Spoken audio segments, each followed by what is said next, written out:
Hi everyone from London Lockdown. This is the Studio Rats podcast number 22. In this episode, Paul plays us his birds, James gets nerdy with stickings, and Dan talks to us from his boudoir.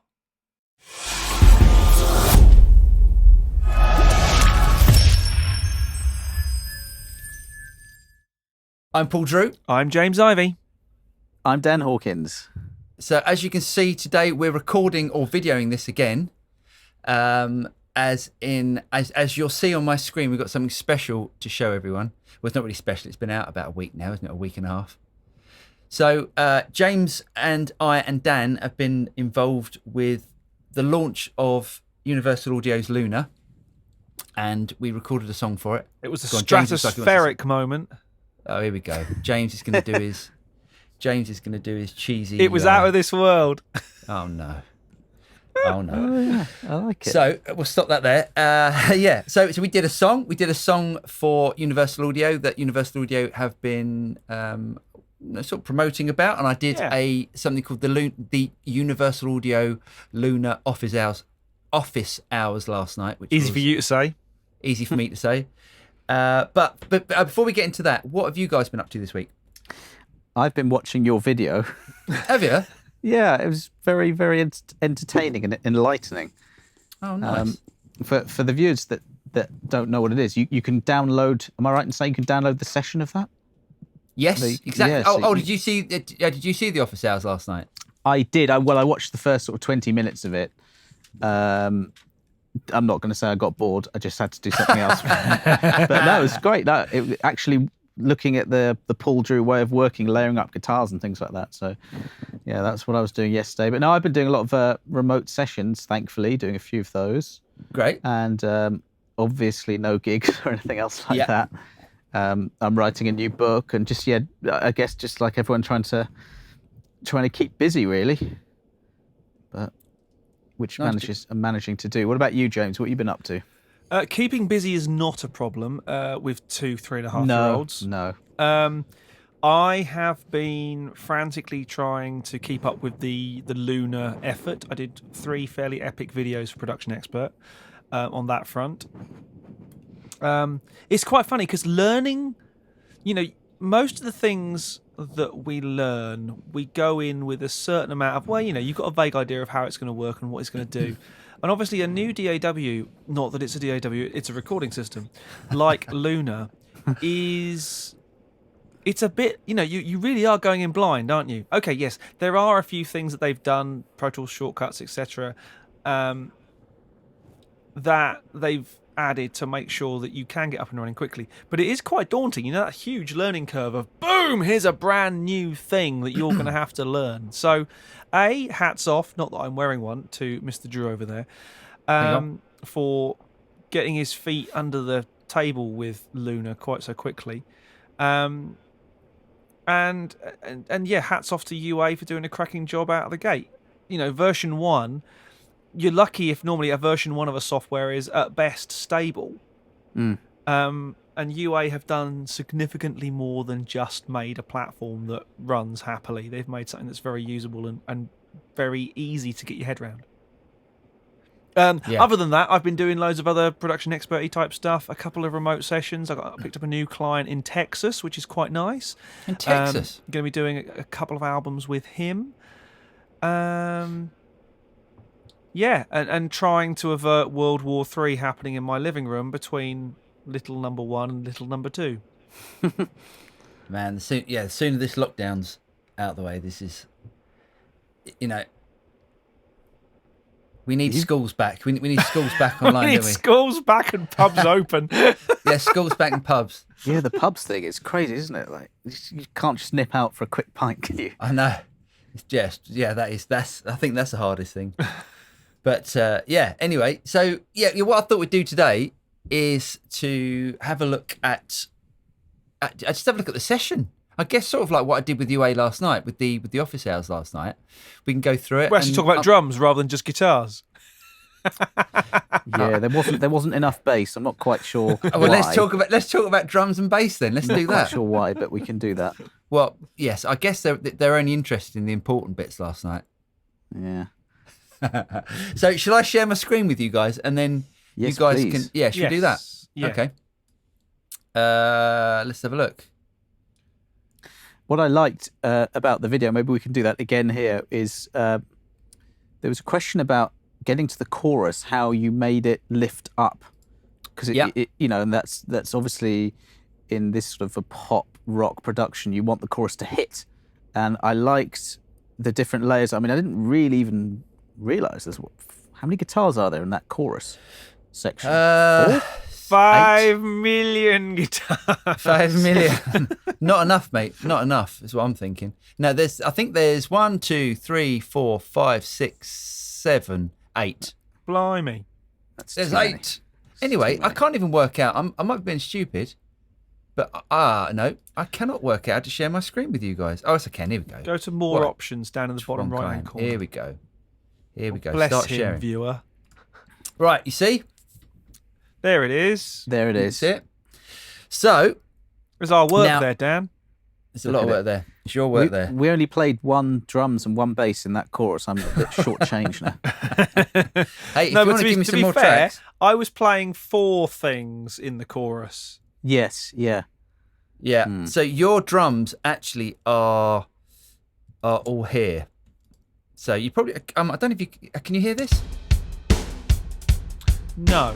Oh, what a shame. Okay, the wonders of I tell you what, UA are brilliant because they sorted out all this weird routing and this software last night. Like I was talking to Tom crazy. Waterman offline Yeah. about this, and they had spent quite a long time using things like Loopback and various other screen share software and screen capture software.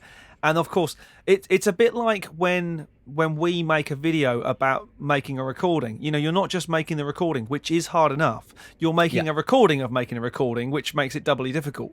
Now, add to that making a recording of making a recording while broadcasting multicam. Yeah, live. With audio, Crazy. automatic audio mixing between all those inputs. It ain't easy. So It ain't easy. I mean, they're basically running a TV station, aren't they? Yeah, basically. Instead of broadcasting to, they're running a TV station where they have no control over the cameras remotely. Yeah. Or the audio that's coming in remotely. So the fact that it works at all is a minor miracle. Yeah, it was amazing. Yeah, did a really good job. So but anyway, I mean, there's your drums. There's my drums. There's your drums. The most challenging part of this track for me Yeah. is that fill going into the chorus. Oh, I know what you Is mean. that towards the end of the song? No, into the second and third chorus. Okay, just for the listeners, I'm going to play this. You have to pretend that you can hear it, I guess. Here it comes.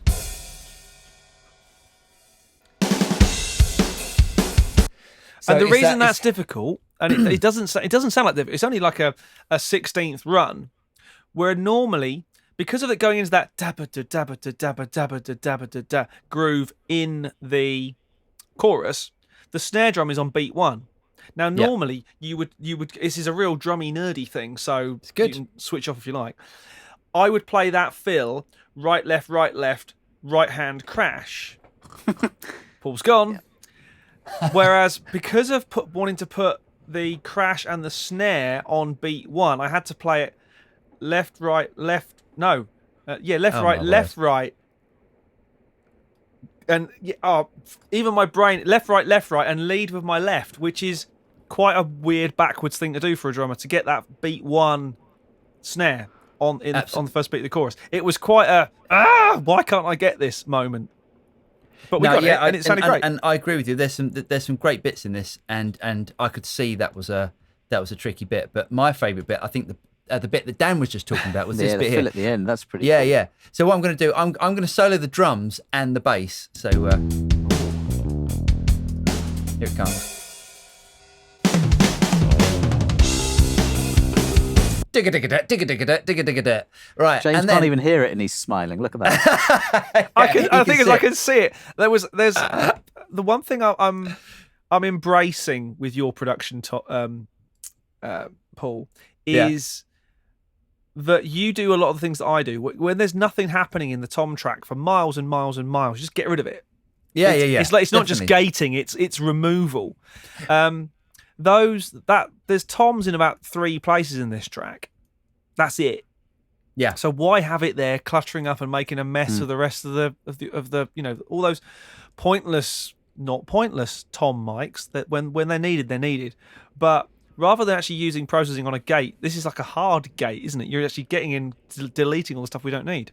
Absolutely, and that is that is the wonder of DAWs is the fact that you don't need a gate. I mean, this is a much more efficient way than using a gate. Just by cutting out audio. But anyway, did I see? Sorry, that someone had put a request onto.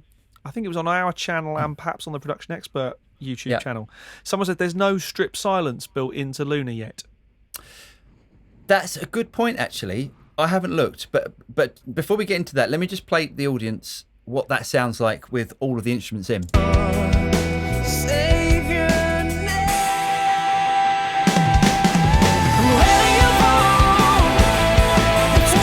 There, did you enjoy that, Mum? The funny thing is, again, this won't translate away from the UK, but if you've got something like Sky Plus HD, where when a channel broadcasts in non-HD, like the BBC News, for example, certain areas don't have HD broadcast. So all you get is like a holding screen that says, this channel is offline due to HD broadcast or whatever. And you get Birdsong. All I've got at the moment, when you hit play, it's just like that happening. I've got Birdsong in the background, and I can see stuff happening. Yeah. Is that because you can actually hear Birdsong? It's because I can actually hear Birdsong outside. Yeah. This is what wakes me up. And one of the reasons why I managed to get this track finished in time was because I was getting up at 4 o'clock every morning because I live in the countryside. I live in the countryside. It's quite rural where I live, and the birds. I've got a recording of it. Actually, I'm going to. Do you know what? For the treats of the listeners at home, this is what woke me up for the next song. I will. I'm gonna play it because, and I know this isn't very well. Well, it is because I recorded it, but it isn't very Hi-fi? Studio Rats type. But have a listen to this.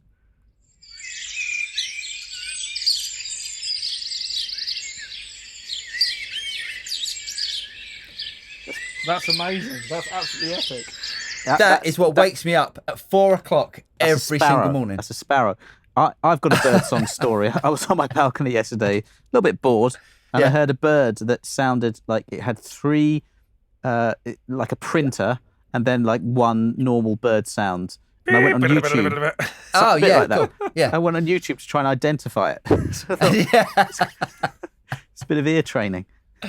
It's nice, just the wonders of being locked up. Being bored, yeah.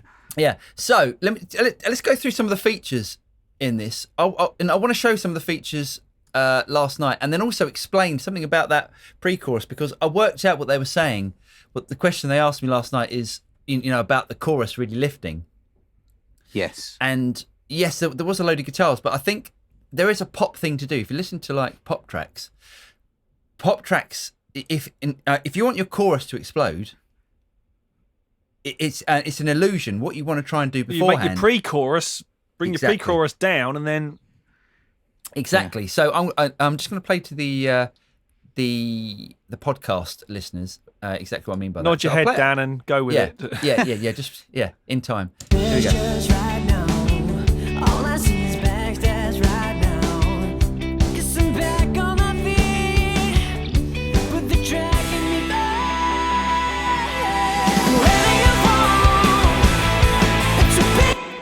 So everything cuts out before the chorus. And you get this sort of big lift in. And you also get that guitar part that just is like hanging over. Yes. It's funny. Yeah. It's funny actually, because I've been commissioned. Let's call it laughingly commissioned, because there's not a lot of money in it, to do some music for some videos. Mm-hmm. And what they want is, and say the last couple of years I've been kind of experimenting with dance music and writing different dance styles and stuff like that. It's about as far out of my comfort zone as you could possibly imagine. But with views to another project that I'll be starting probably sort of middle of the summer-ish, depending on how lockdown goes, I thought I'm going to start to get my chops up on this whole kind of dance production EDM stuff, learn what tempos are what genre, because let's face it, it's my understanding that most dance music is very tempo specific. Yeah. And I've been writing some what would loosely be called trance, so that sort of keyboard led, four to the floor. Nice. And it's funny, people all talk about the drop in dance music, but the funny thing is, actually, even in these sort of 1-2 minute little video mixes I've been doing, you can get quite creative with kind of weird synth sounds and filters and stuff, and it's almost like we've done it but with real instruments, with instrumentation and arrangement. By that I mean you, Paul. You've done what I'm learning how to do in a kind of electronic music style, in a style that I understand, being rock music. I actually don't think it was me. I mean, it's pretty much everyone. Everyone changes the way they play for a chorus. So, you up the game in the chorus, stand up the game in the chorus. You build a bit later in a song. I mean, it's not a template, is it? But you might start working on that. But I think what James said is actually quite interesting. I think there's something in instrumentation and arrangement, and it's not all the mix, is it? It's a combination of these things. I mean, let's say Paul will definitely agree with this. A well-arranged, well-recorded song mixes itself. Yeah. You know where it has to go. You're not then trying to make the metaphorical silk purse out of the sow's ear. All you have to do is put the faders up, tweak it a little bit, enhance what you need to enhance. I always use the phrase, boost what you like, cut what you don't. Yeah. And absolutely. Pretty much, there's your mix. Yeah. Is when you have to really work at a mix and try and start sculpting frequencies and carving out of here to make that sit through and all that sort of stuff. That's when actually you should probably go back and look at the arrangement and look at the instrumentation and look how it's all put together to help you out from the beginning, rather than from getting destructive or creative with the tools we have inside the modern DAW/recording system. Yeah, absolutely. Yeah, no, I do agree with that. Shall I show some of my favourite features? Please. Of Luna, what I think is brilliant. And two of these are what I learnt last night. So, you guys have probably seen that, but just for the listeners, if they haven't seen it. If we go into our view menu here, and we can choose what we want to appear on the screen. We've got, volume, mute, pans. This is like automation. And if I click on volume, if you look at the automation on this track, if I zoom in on this bit, you guys can see this. It's, it's fairly heavy, and that's all the way through the song. I like the fact that you do block automation like me. You're not one of these people who rides a fader and you get this like cardiogram type line. You actually go, right, this is what I want, down here, up here, couple of lines here and there. So yeah. yeah. I don't. I mean, if I had a fader, maybe I would be using it. If Luna supported like a control surface at the moment, then maybe it would look different. I don't know. But one of the things I really love that they showed last night was, if you go into volume, into the automation, you've got this thing called trim. And now trim on the track is, you can literally just increase the fader. Actually, why can I not see that? Because you were already in trim, I think. Oh, I was already in it. Yeah. Okay, I was already in it. Okay. So, for instance, if you've done your automation and then you've got through the song and you just thought, oh, do you know what? The vocal's too loud or too quiet. You can just lift up here or pull it down, and literally that affects the whole track. And that would have, if I'd have known that when I was doing this mix, that would have saved me a hell of a lot of time. Is that something that happens in Pro Tools, James? There is trim automation. Yeah. But you can write that trim automation in Pro Tools. You can't write this at the moment to its own automation lane. But, that's, as we've said, this is version 1 of a brand new piece of software. Yeah. I think, the fact that it hasn't crashed 15 times in this demo is a major achievement. And considering they pushed it forward 6 weeks. Yeah. It looks great. They have done from a visual point of view. It does look great. It does look great, doesn't it? Yeah. It's a really nice looking bit of software.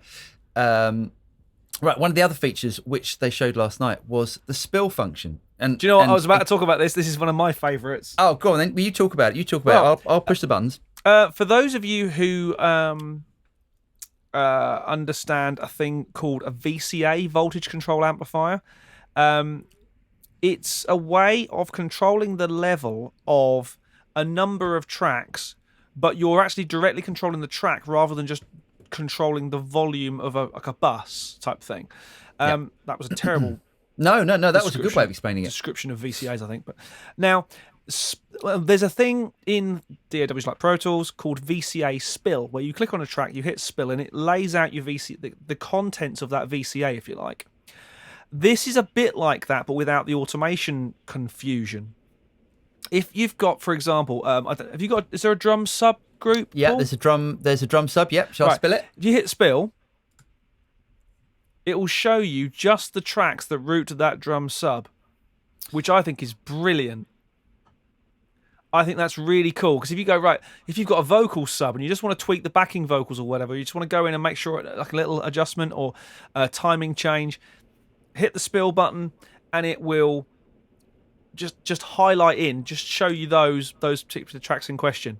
What it will also do is if you have those tracks hidden in the main edit window, much like you do in Pro Tools down the side, you can click on them to hide them. If you hit spill, it will re-show them, which is nice. Yeah, brilliant. It's really good. And just in case anyone's confused here, the reason why this only looks like it's got 2 tracks is because all the drums are already being routed to buses. So I've got a snare sub and I've got a kick sub and toms and an overhead sub. So that's why it looks like that. But for instance, if I go to, let's have a look, let's go to the guitar sub.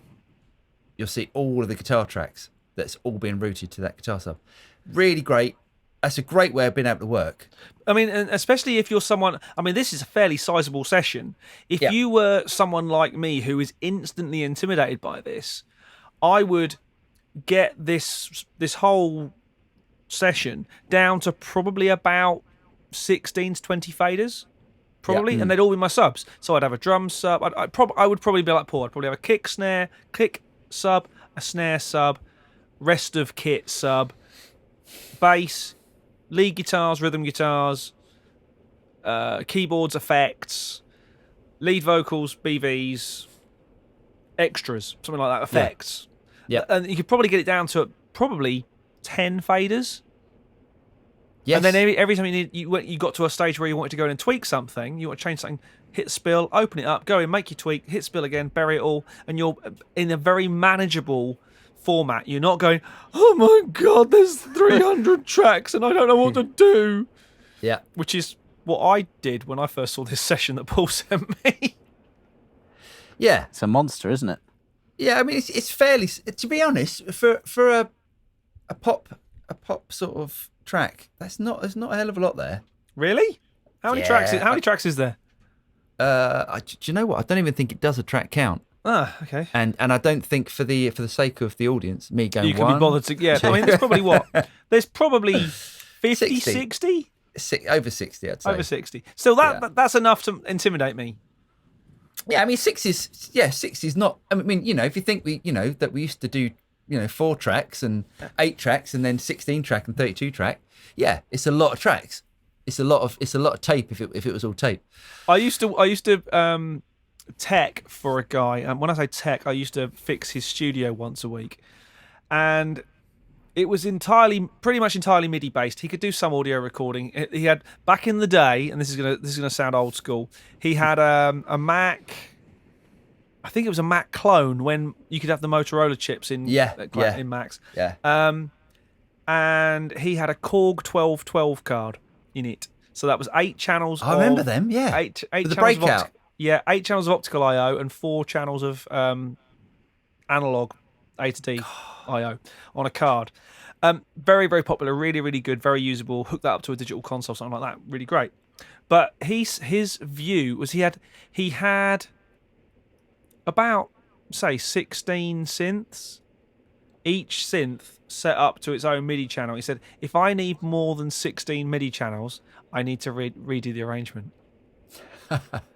And I thought, how quaint. I like the theory, but I think these days we're well beyond 16 instruments of MIDI. I mean, even these basic little dance tracks that I've been doing are well over that.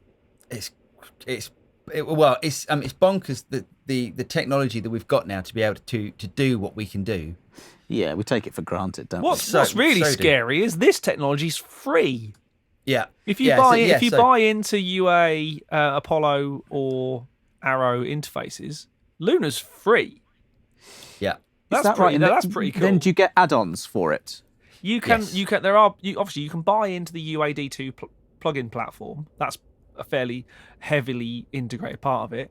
There are then that these channel things strip on the left looks quite familiar. There are things then called Luna extensions, of which there are currently about 5 or 6. There's the Neve summing, which I must admit I was really impressed with last night when you switched it all on and off, and I went, wow, that's a major thing. You know, turning the Neve summing engine off. And should we do it? Yeah, do it. Should we do it for the audience? It was epic. So, but I mean, you know, it's impressive. You get a good tape machine built as standard. Neve summing's an option. The Studer tape is an option. The Ravel piano is an option. The Moog or Moog, depending on where you're from, synth is a paid-for upgrade. But they're doing some really good bundles. If you want to get them all in one go, early doors, I think it's about £500-600, and that gets you all the current Lunar extensions. Yeah, and it's great, and they are so worth it for the audience listening. They are worth it. They sound the piano brilliant. sound. It's the only piano I now want to use, and the problem is most of the time I'm still in Pro Tools and I can't use it in Pro Tools because it's a Lunar extension. Yeah. Okay, so here is. I'll tell you what I'll do first of all. Let's play the track from just where it is in the song. So let's solo this lot. I choose my color. Okay, you're missing some effects, but what we do, we're just going to demonstrate the Neve summing. So if I take it out first of all. See, I'm using on the high impedance mode at the moment, so there's not a massive difference.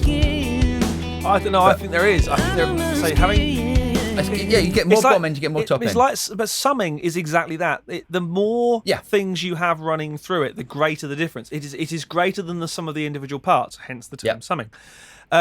Yes, in low impedance mode, which Paul is about to demonstrate, you really notice it. There is a level change, so you have to kind of, in your brain, kind of allow for that level difference. Yeah. But just allow for the level difference and then hear the sonic integrity, the sonic qualities that have gone when you turn it off. It's quite scary. So shall I what I'm going to do, I'm going to turn it off and put it in low impedance mode, so it's off at the moment, then I'm going to switch it in. Let's wait to the chorus. Actually, you find the chorus. See this? Let's click on the pre-chorus. This is off.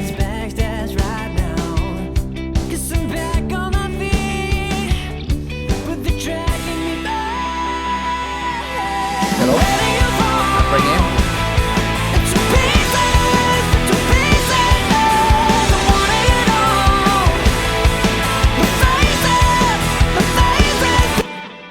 It is, I mean, it sounds like a cliche, but that is what turns it into sounding like the records that we loved when we were growing up. Yeah. There was a massive compliment that Tom paid you yesterday. Oh, was there? He said, "How do a bunch of Brits get it to sound like LA Rock?" LA Rock. That's a massive compliment, I think. Well, you get a Danish guy involved. Well, Chris has got quite an American twang to his spoken English because obviously that's just the way it is. Yeah.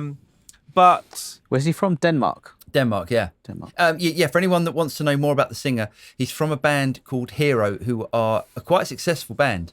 They have, really successful, especially in Japan, where they're big in Japan. Lovely jubbly. Okay, I think, well, let's just, we can leave this at quite a short podcast, but I tell you, one thing I did want to go through, Dan, was just having a quick look at your bass. I'd like to say as well, Dan, there were some seriously tasty moments in this, and for once, they weren't covered by a really important vocal line, so I could actually put them into the video. Yeah, I mean, when I record, for anyone really, what I'll do is I'll usually do, like a safe take and then one that's gone a bit crazy. And what I've noticed that Paul likes from me is to sort of err on the side of going a bit more. you know, because Yeah. he can always you know take that out and use the fill from take two or what have you. But That does make no, my life absolute hell when he does that, because then oh yeah, no, I know. because I then know. we don't have the video of that particular yeah, version. I know. But you know, Sorry. and the amazing thing was, and say Paul and I both laughed at this, is the look on your face of sheer delight as you're playing some of these fills. It's like, yeah, look at me, yeah. I'm the man. I'm the man. So what I thought we'd have a look at is the you know the inserts that we've got. yeah, I'd like to see in there. because I'm relatively familiar with the I'm not this piece of gear, but I've got the Apollo and I've got loads of plugins, and Yeah. I really rate them. I mean, even like the Ampeg stuff that they've got is really That's good. great, isn't it? Yeah. The it's really good. SVT3 is brilliant with my Stingray, which I use for this. You should now it's try, really good. because obviously you've got an Apollo Thunderbolt Yeah. interface. Download Luna, and Paul and I both noticed this. Mm. Put your amp emulation into the Oh. Unison slot. All Definitely. of a Yeah. sudden, all the UA guitar amps make sense. They were Yep. good before, but challenging to use at times. Now you put them in, they sound great. It feels like an amp now. I don't know what it is, but I never used to like them. There was like, you know, the Sir one I used to quite like. But no, yeah, they're great. When you say Really feel great. like an amp, that's a really big deal, isn't it? When you're Yeah. playing, when you get that feel of an amp, it does affect your playing, even if it's like very, very subtly. So That's why I got rid of the Kemper. yeah, But anyway, yeah. So the EQ on your bass was so this is all like the corrective stuff. So just low cutting at 32, and you've got a couple of little funny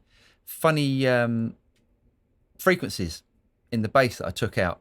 yeah, And it could have just been in this song, you know, just needed that. But the great thing about this FabFilter Pro Q is you get visual representation as well. So if you haven't got this, Dan, great EQ. okay. Actually, what I can do, I can mute these and bring it back in.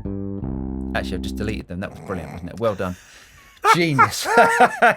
But for the wonders of technology, I'm hoping if I do. If you keep undoing, you should just No, it doesn't go. It's okay. I've got the session saved. What a twonk. But anyway, secondly, you have got a UAD plug-in put in, which is the Helios Type 69. Now, there's a new version of this, and I still prefer the legacy version because, and I've done this and I've demonstrated this in a video. If you just bring in this little 60 hertz frequency there. Now, here's the gain control for that frequency, but it makes such a difference. If you've got it on naught, now I'm not going to add any gain to it. If I just bring it in, it just brings in the 60 hertz bump, which really adds. And now, so the other songs that we've been doing have I've been mixing them in Studio One, and Studio One has a great bit crusher plugin, which I always use on Dan's bass. Basically, I leave the bit crushing off, but it's got this distortion on it. Does it crush him a really bit? works. Huh? Does it just crush him a bit? Yeah, very good. Yeah, it just makes the bass cut through. So this time, I had to find something that was going to make the bass. Decapitator. Yeah. So have a listen to the difference. This is off.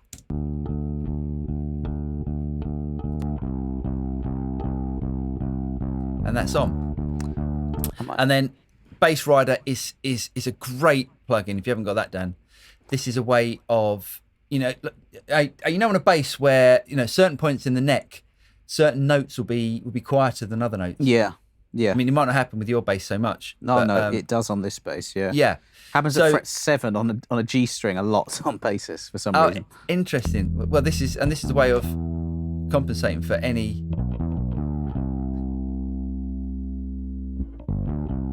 Great. Yeah, it's really great. It's like a compressor, but it's really Yeah. clean. Works Yeah. really, really well. And last of all, the classic CLA 2A in limit mode. That is a classic. It's a classic. So yeah, I just thought I'd just go through some of the plugins we used on your bass and Yeah, that's great. hear it in the mix. You're telling me to sound. I'm Nice. I almost thought your bass had a bit of a fretless sound in this track. It was Interesting. What? Yeah. What? Just with sustained notes or with? I don't know what it was. It had like a rounded. It didn't feel like the normal bass track you would give me. I loved it. It worked perfectly in the track. But yeah, interesting. I think, let's say, there's certain elements of this track. I mean, the track as a whole, the feel and the groove and stuff. It's no, I don't think it's any big secret that we had planned to record this track live at Dean Street.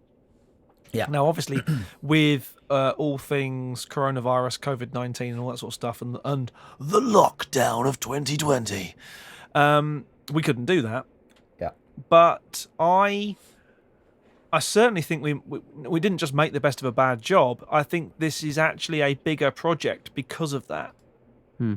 I think it's been a very interesting workflow experiment, as in the fact that we took this brand new platform and ran pretty much all our existing kind of remote workflow technology. We used the audio movers, listened to software so Paul could hear me tracking. What's really funny is I've seen many and various people since the lockdown start getting into remote working. Yeah. Well, we've been doing this for at least a year, Paul. And I've been doing it with clients for 5 or 6 years before that, because most of my remote recording clients are all based in the States. Yeah.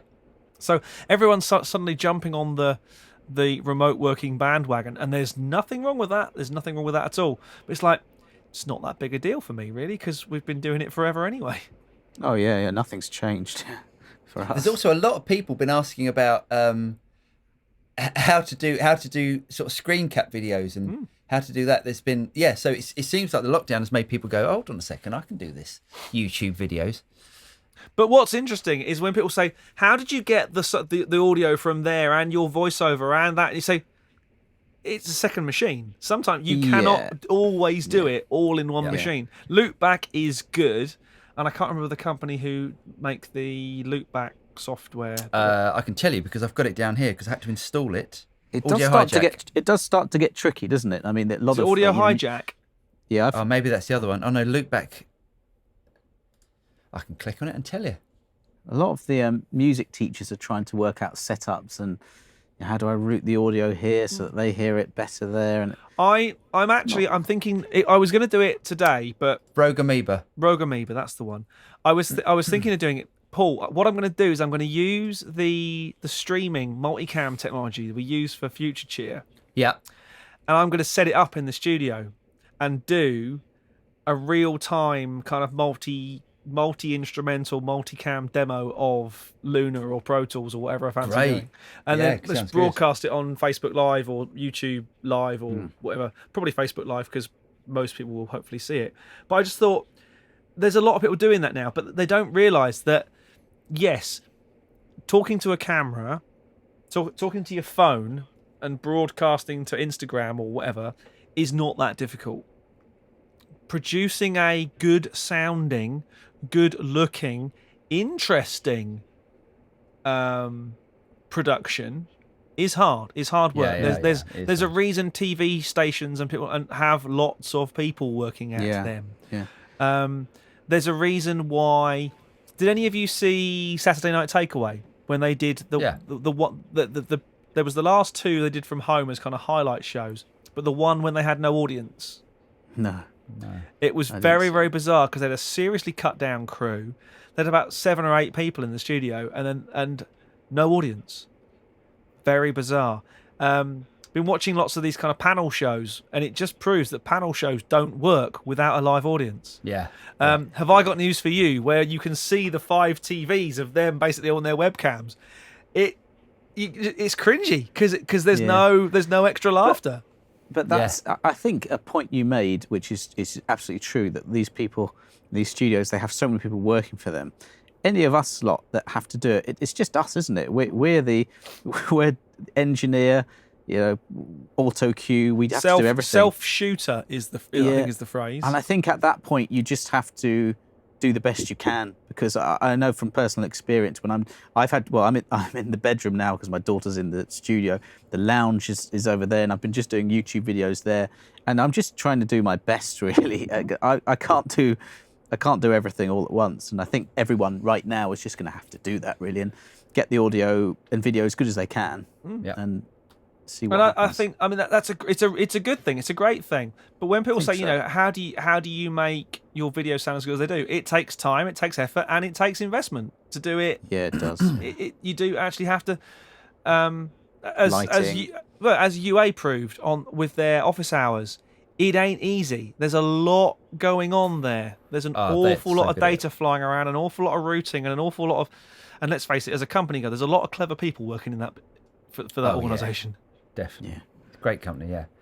Okay, well, should we call it there? I'm sorry to the audience. It's been a bit of a weird one, but we really wanted to show the Lunar software and just the song as well. So if you want to see the full video and you haven't seen it already, it's on YouTube under the Studio Rats, and it's called Falling to Pieces. And you can download this, can't you? You can download the session. Is that right? Exactly. Oh yeah, well done, Dan. So yes, Universal Audio. We've given the files. We've given the whole mix session to Universal Audio, and you can download it. What I'll do, I'll find a way of putting it in the YouTube link for this video.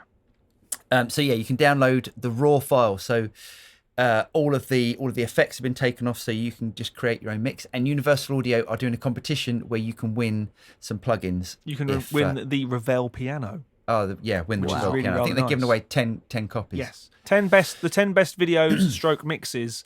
Yes. Will get a copy of the Ravel piano, which I think is about $299 dollars. Yeah, I think it is. It's got- yeah, but it's got- also, yeah, it hasn't got to be. You haven't got to do a mix. You can just do a video, like something. Just make it interesting. And How I made James's drums even bigger. Deleted all the Tom tracks. absolutely the best. That's the best thing you can do. Right. So So call it a day. Yeah. Okay, guys, be if you back. haven't liked and subscribed, it would really help if you liked and subscribed as well. And you can see any future videos from the Studio Rats. And also, Dan, do you want to give yourself a little bit of a plug on online bass player and stuff? Yeah, if you need any remote bass, onlinebassplayer.com. And if you're extremely bored and you want to learn bass, onlinebasscourses.com. Awesome. You got anything My to plug? turn. Go on. Yeah, go on. Plug something. Locationrecordings.co.uk. And the Real Rhythm Project if you need a drummer, basically. So if you need drums on your tracks and you can't get to the studio, which, let's face it, if you're in lockdown, you can't, I'm here for drums and he's here for bass. Fantastic. Awesome. And I So, guess Paul would probably play some guitar parts if you really asked him nicely. if you want. Right, so I've done the so again, haven't I? Done the so. Don't know what you're thinking. I've done it. I've been Paul Drew. I'm still James Ivy. And I was Dan Hawkins.